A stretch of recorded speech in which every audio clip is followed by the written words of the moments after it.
So at that time, was that something you talked about, this idea of cool, like as a new kind of movement, or is that something that kind of solidified was what the later? writers talked about, the listeners who tried to put words to the music.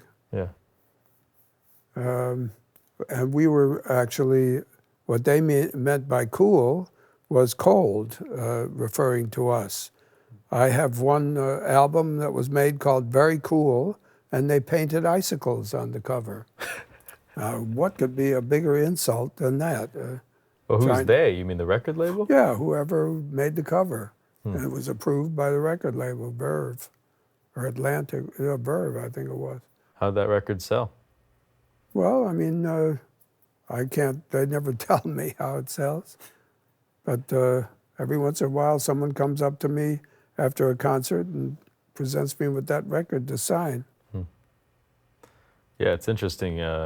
Maybe that was a good promotional move. I mean, the whole idea of movements is interesting because, as you say, they kind of get identified by other people. It's rarely the creators of the movements themselves who of course. decide something. And so then it becomes a way of differentiating yourself. Hot jazz and cool jazz, white and black, basically.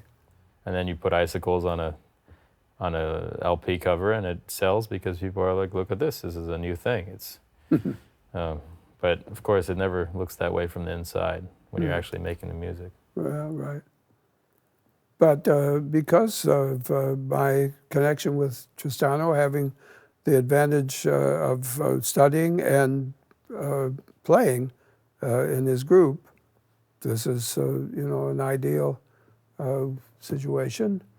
And although the group didn't work that much and didn't record very much, it made some kind of impression. Very much of it kind of quietly unacknowledged. Like in 49 or 50, we made the first free jazz record, the 2 3-minute tunes, 3-minute improvisations. And, it was mentioned every once in a while, but from there, I think, Ornette and the free players, I think, got some encouragement to pursue that kind of play. I feel like that's pretty recognized amongst people who know a little about jazz history today. Yeah. But I think it took a while to a long while, yeah. Yeah. Tell me, how was that? You were in the studio. Is this something that you'd been practicing already? Once in a while, we'd get stoned a little bit at a rehearsal, and let's just play, Stoned was a very important part of this process. Yeah. It still is for a lot of people because of what I said earlier about having to turn the creative juices on according to appointment, whether. So, and it worked. It was fun.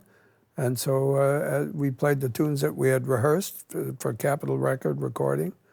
And then Lenny said, let's try Intuition, a free piece. Mm-hmm. And the so-called engineering booth got a little nervous hearing this. What the hell is that? Things like that. Yeah, because at the time you were kind of walking the line between pop music and serious music, right? I mean, you're coming from a time when, like, for example... Pop music was, Glenn Miller and Harry James, big bands. Yeah.